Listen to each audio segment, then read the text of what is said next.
Hello, everyone. Thank you for tuning into another episode of This Is Life.xyz podcast. Hello. I have with me Chetna, that's whose voice you've just heard.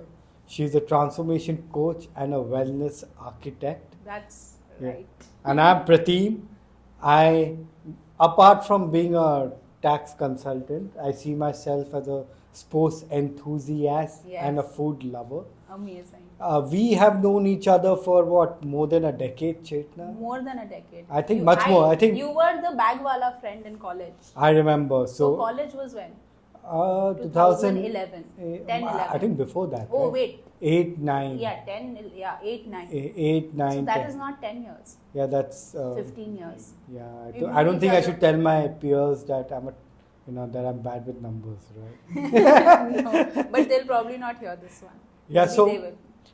Chetna, so I've always I've known you for so long, and 15 years, and you yeah, just but I've established. always had, I would say, a broad understanding of what you do, not a deep understanding, if I'm being very honest. Hmm.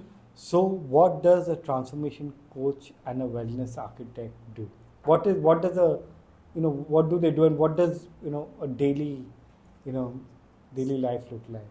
So obviously those are made up words, which I made up so, to communicate what it is that I'm trying to do and bring about in this world. Transformation is different from change. So people come to me and tell me, Chetna, this is my life situation. I have a struggle with finances. I have a struggle in my marriage. I have a struggle with my health. And generally, out in the world, there is an expectation that something will change about it. Or that life has been a certain kind of unfair and now we just have to deal with this. Different from change is transformation, Yeah. which is whatever has come about in your life is an opportunity. Now let us take this problem, which initially when people come to me, they look at it as a problem, whatever situation they're in, and see how can we transform ourselves and the problem as we go through this journey that you will go through with me. And Okay. that is what I call transformation. So Okay. transformation is also when a caterpillar transforms into a butterfly. Okay. And that process is not always hunky-dory. It can be painful. Yeah, sure. But Yeah. it means giving up a lot of your old ideas, giving up a lot of your old ways of thinking and being, and coming into this new phase of life and in this new way of approaching life where no matter what comes at you, you are fine. Yeah. You are fine. So what does it matter what comes at you? So that's the transformation coach part, where you come to me with a specific problem and we transform that problem in your life. Okay. And we transform you in that process and you learn a lot of skills there also. The second part of my work is wellness architect. This is where I work with clients long term for maybe even a few years. And I Okay. have some clients that I've been working with like that. Here we now look into every minute details of their life. So this now covers their food. This now covers what practices, what exercises they do. Okay. This covers everything. At this level, at the stage of wellness architect, I may even bring in other coaches that work with me. Okay. Okay. Because I don't believe that there is one cookie cutter solution for everybody. You said you are a sports enthusiast, so for you sports is what might Yeah. be the solution. Yeah. But for Pius, Yeah. art might be the solution. Yeah. For somebody else, music might be the solution. Yeah. My goal with the second aspect of my work, wellness architect, is to ultimately create a community that now helps each other grow. And that is what has happened. In my work, I like to call it Sangha. Those are just words. You can call it community. Okay. So that's broadly. That's quite interesting. So, so if I, because I come from a very, I've always been part of a corporate culture and a Opposite corporate of world. me. Yeah, opposite of you. And what you've described is basically, either people can come to you for a specific project, which is like a time-bound project, Yes. and with a specific purpose, Yes. or they can come to you for an open book, so like just open up their entire lives, Yes. and you look at how their And we don't wellness or have to- well-being can be improved. So right? what I have seen, Prateem, is that we start with transformation coaching with most of Yeah, them. that was my. I was And coming to then that. a lot of them are like, okay, I got what I wanted here. Like life brought me this problem. I got the opportunity out of it. But now I want more. And that is human nature. Human nature is the moment you get that one promotion, you now want the next promotion. Exactly. The moment where you lose those 10 kgs, now you want to have 6 abs, right? Yeah. So human nature is of desiring the next thing and the next thing. With the wellness architect work that I do, you are getting it all. Yeah. You are getting it all, and you are becoming some people that I can think of 2 at the top of my head right now that worked on the wellness architect journey with me, and now I would not be surprised if they become transformation coaches with me or without me in their own right. Understood. So if you I want get it it. all, Yeah, I get it. then we So- do the long journey. Chetna, whenever I talk to people, right, I'm always very interested to know their journey, what got them here, what drives them, and how it all started. You want to touch upon that? Sure. Yeah, But you want to ask a more pointed question, or you just want me to go? I leave it to you. Ask a pointed question, because if I just go, then No, so what made you, like a pointed question would be that what made you take up this entire, because I've known you for a long time, right? Yeah. And I've seen your journey from, trying your, hand at different jobs or different vocations. And many many across the years. Yeah. And you one day decided to become a transformation coach and a wellness That's architect. not Not one accurately- day, but yeah. I mean, I'm sure that you would have taken your time and it's a well thought out decision. But yeah, then what got you to that place? So, you correctly said that I've worked in many vocations and tried my hand at many things, and we don't know too many people like that, because when you do work like that, Yeah. you end up switching careers, and then you do not get the benefit of being in one career and the growth that you get by sticking to a career. Yeah. There are 2-3 things that come to my mind. I'll say them in any order. I have the nature of an experimentator, and I live for experiences rather than anything else. I have always been like this, not today, not since I became a transformation coach, since I was a little child. Yeah. I'm an explorer of the world. I love collecting ideas and understanding ideas. I remember being a 2-year-old, 3-year-old child and asking questions like, what is the mechanism of this universe that I'm a part of? Maybe it was not phrased so eloquently, Yeah. but these were the sort of questions that were at the top of my mind, but not in words. Means the articulation was The not there, articulation but was not there. the intent. Intent was there. Yeah. Even then, I would play with ants. Even then, I would go out and talk to plants. Even then, I would do all of the things that at that time people, and I feel all of us as kids are explorers of the world. Yeah. We come into this world wanting to explore, wanting to see, acha, what is this? What is it I'm Kids. touching? What is this that I'm feeling? What is this that I'm sensing?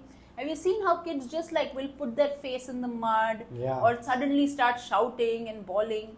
I would say, yeah, kids are maybe very inquisitive. Very inquisitive. And society has a way of molding them specifically for specific things, and which is very odd. Yeah. It's another whole different conversation. Yes. But I agree with you. Yeah. But we can have that conversation a different time, because I do a lot of work with kids. We will. Okay. Yeah. So that curiosity stayed alive in me through the years. It stayed alive in me. Even the way in which I would study, even the way in which I would approach any school project. So I was always involved in a ton of extracurricular activities. No matter whether I was in school, whether I was in college, I took up event management for the simple reason that it wasn't pointed work. It wasn't a clear direction of work. You did one event today, you're working for an alcohol brand, and you are deciding what the label of their bottle should look like, and another day you are working for a chartered accountancy firm and doing an awards night for them. Another time you are doing a traveling event for a company like Avon, and you are handling 5,000 people that are getting awarded on stage in one night. Another time you are launching some product that one piece of that product costs over 3 lakhs. So you're doing a lot of different nature of, so there's 11 in the background. Hi 11. Yeah. Making her entrance. Yeah. So that is why I even took up event management. When I got fulfilled by that, when I felt like, okay, I've learned, I've grown, that wasn't for me anymore. I moved on and I did different things. When I look back and see, which also included starting a baking company, right? That was also a whole journey in itself. Exactly. I don't have any background in baking. I bought an oven one day because I went to Chroma I just walked into Chroma. We saw an oven and we were like, let's buy it and let's see what happens. We came home the same night. I baked some cookies. A few nights later, we had a party for 40 people. I made some brownies and 20 people came and told me we would buy these if you sold them. So I started selling them. Khatam. I do recall that point. You recall that I've seen night. that. Yeah. So when I look back on all of that journey, all of that was still answering that first question that I had as a child. What is the mechanism of this universe? Because through all of it, I was still exploring. Then came a time in my life where I suddenly found myself going inwards. And I found what I'm going to do, air quotes, spirituality. Because to me, spirituality and materialism are not separate. Okay. For you, sports and your life is not separate, right? But what do you do when you do sports? Talk about sports a bit. What happens when you go? How is your day on a day when you play sports versus weeks have passed and you've not done anything? I would say that it really calms me down, it helps me center myself. There you go. I feel more relaxed. There you go. So you are at your highest possibility, no matter what work you are doing, because of sports. For me, spirituality is that. Now, whether you achieve that via meditation, whether you achieve that because you have a lot of awareness while you are doing an art project, whether you do that because you cook food with a lot of love for somebody, all of this is spirituality to me. Yeah, okay. Very, very interesting. Yeah, it is all spirituality. It is me connecting back to my truest nature, to my truest self. And how do I do that? While doing all the work that I have to do in the world. Because there is a lot of work we have to do. We have families, we have jobs, we have friendships that we want to maintain. There are personal projects we want to do. There's money that we want to make. We mustn't shy away from any of it. So we want to do all of this. But we want to not, I call myself very, very lazy. So you said a few minutes ago, that the only thing you do dedicatedly is being lazy. That's the only thing I do dedicatedly also. I am very lazy. I want to, if something is going to take 10 hours to do, I want to do it in such a way that it will only take half an hour. And I have found that spirituality is the answer to that. But isn't that also a way of maybe being efficient with your time and effort more than lazy? Yeah, I mean, I say that in jest a little bit.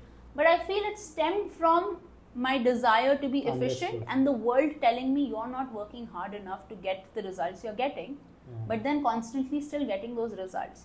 So there was a rebellious nature always. Understood. So which did not let me give up my exploration. I can relate to it a lot, when I went through my own journey, when I, went through my own personal transformation, I would say, 4-5 years back. And I recall that and the person I am, and during the journey I found out that I myself have been very inquisitive as a child. Challenged everything. I think that's a very important aspect. I think, and coming back to children, when you're a child, I think it's very important to teach kids to question things, to keep questioning things, because if you question things, then you will find out who you truly are. Yes. And what you like, what you dislike, what brings makes you happiness, what makes you feel centered and satisfied. Exactly. So I think that is why I feel that the way the society is constructed and what society tells you to be as a child might be very, very different from who you actually might be as an individual. And there could be a gap. Huge gap in what society, who society wants you to be and who you actually are. and then if you're different, then people look at you in a different way. Yeah, and unfortunately, the Yeah. people that are looking at you in a different way when you are different were different themselves at some point. Yeah. They gave up the fight, they surrendered, and now they're like, I went down, I'm going to drag you down with me. And very honestly, even I think before I got a bit more mature, I was the person who bought into everything what society was telling me Yeah. to do.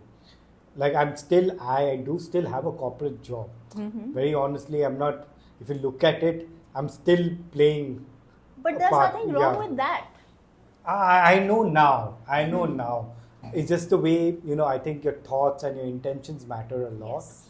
And the way you live your life, right? And how you treat people around you. And It's how ve- you feel within you.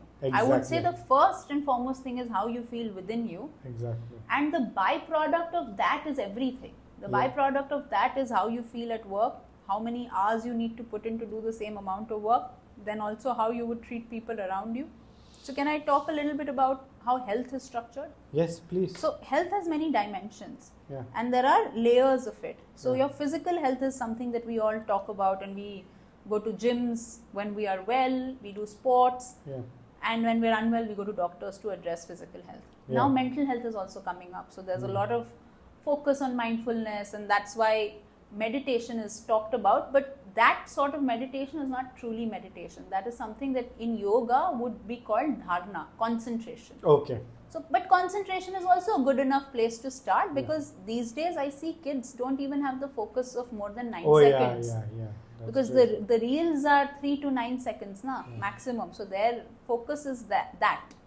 So concentration is also good. When you want to do anything well, you need concentration. So your mind is covered now. Then you have the emotional layer of your health. That needs to be addressed. And then you have your spiritual layer. Yeah. Now it works, it's all like a sheath, one within the other. So if you have addressed one, if your physical health is fully fine, then your mental and emotional and spiritual health will more or less be fine. Yeah. But now if your spiritual health is fully fine, Yeah. now everything is always going to be fine. Because Ah. now we've reached a place of that which you don't really see. We're now talking about energy. And again, might be a little esoteric, but this is life.xyz is esoteric. Yeah. So we're not just this body. Yeah. We obviously have a mind which you don't see. We obviously have emotions that you don't see. But we also have energy that you don't see. Yeah. And what is the proof of this energy? The fact that when you wake up from sleep, you are more fresh if you've slept well. When you eat food, you are more energized if you've eaten the right kind of food. Yeah. When you have a good soul connection with another person, now no food, no sleep, aren't you refreshed? Yeah. Doesn't a nice hug help you feel like Just energized? meeting, like when we meet, right? Yeah, when we meet, Yeah. we laugh. Yeah. And there is an exchange of energy. Yeah. And we're all better off because of it. Yeah. What is all that? If we are just bodies, then that doesn't make sense. So we are more than these bodies. And when you address your energy, now you reach a realm.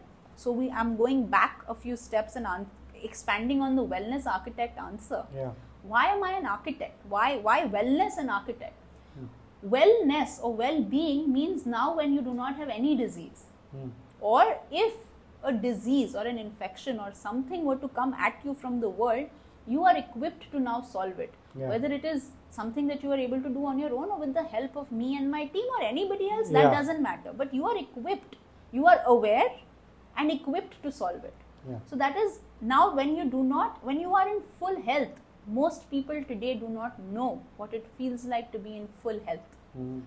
I believe 95+% of this world, maybe even 98% plus of this world is unwell right now. I'm sure, because I was telling Dhara as well, who is my partner, that I don't fully feel 100%. Like I don't feel 100% on a daily basis. Something or the other is dragging me down, whether that be my work. Or is heavy.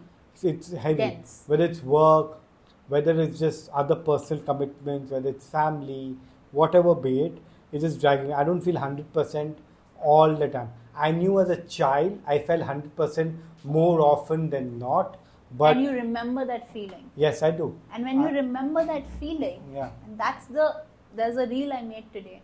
You remember a feeling, or you have a feeling, or you have access to a certain emotion, Yeah. and now your inability to regain access to that emotion, that is the gap between that and that, the delta.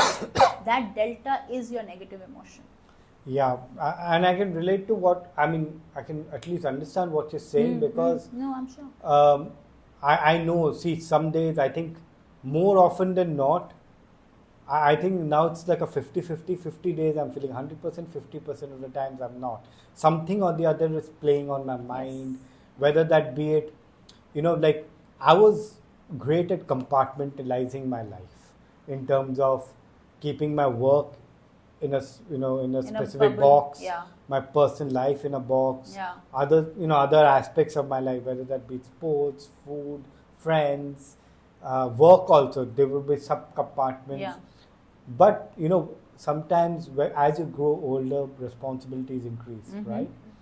And one part, and right now when I took a decision, I think a couple of years back, to change where I was working, which country I was working in, that's been kind of taken a huge space in my life, right? Yeah, and it's huge change also. And I feel that as an individual you only have certain amount of space. One compartment, if it takes up a lot of space, pushes against the other compartments, and finding space. And then what happens, that me compartment, or the compartment that you want to use to unwind, Yeah. or the compartment that you want to use to maybe spend with other your loved ones or something, starts shrinking or getting squeezed. And when that Yeah. starts to shrink, when your Yeah. social health starts to shrink, when your Yeah. social health starts to get impacted, everything gets impacted. It does, and I'm just talking about me specifically, but I'm sure a lot of people But it's struggle not with. just you. Let Yeah. me tell you, it is every person Yeah. that I talk to. You have the awareness to be able to directly get to that and say this, Yeah. say it like this. Most Yeah. people are dealing with neck issues, thyroid issues, intestine issues, Yeah. thousands of physical ailments that you hear about. They do not understand that it stems from not leading a happy life. Hmm. Hmm. And a happy life, we are social, a man is a social being. Hmm. Happy life is rooted in a well functioning, happy society. Hmm. So we will go to many places if I try to address everything that you said. So I'll go back and tie it back in some way to what you're saying here. So when you are really well, Yeah. now, and you said you feel 100% health sometimes. Yeah. But here's my question to you. How do you know, right?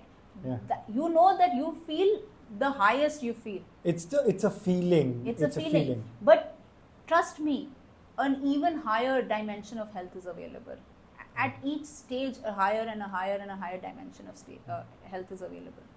So when you are fully well, through the work that we do in the wellness architect space of my work, is you become fully well. What does an architect do? They come and they design your house in the most efficient way, in the most optimized way for you. Yeah. So you live with 4 animals and 1 partner, and you have a certain sort of a lifestyle.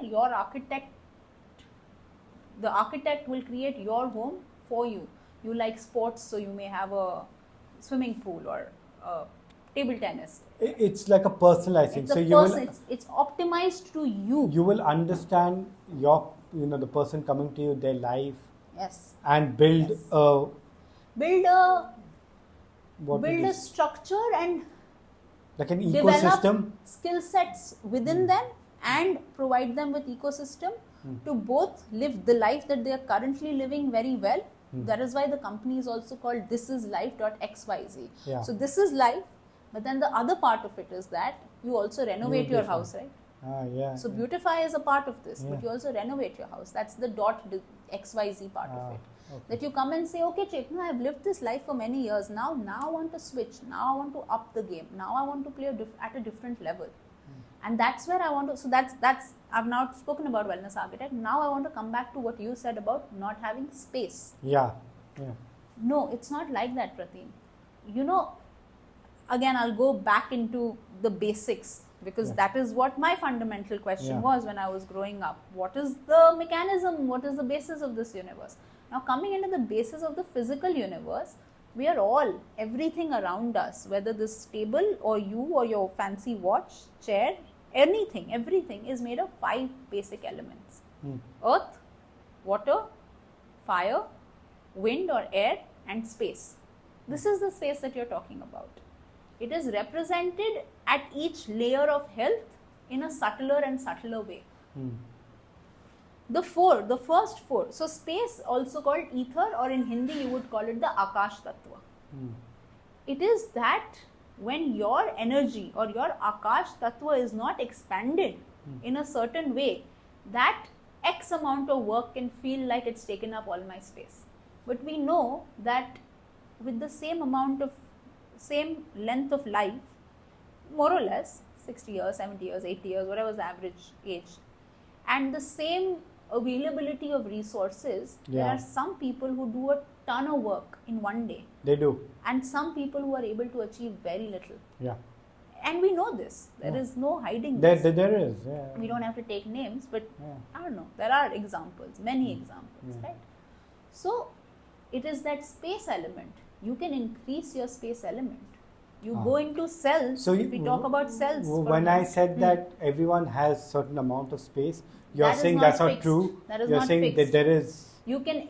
The universe is ever expanding. Yeah. It is scientific fact. Yeah. Your space available to you is ever expanding. The question is, how much of it are you able to access?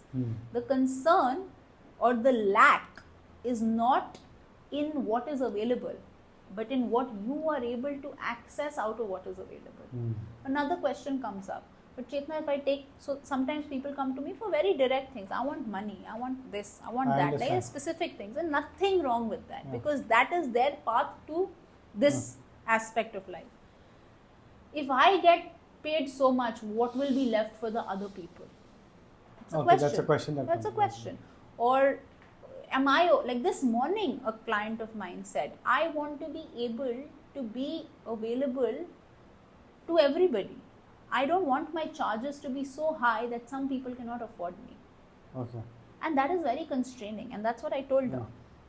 You can always, at the same time, value yourself, and at the same time understand that you can do pro bono work. Yeah. At the same time understand that, I can always offer a discount. Yeah.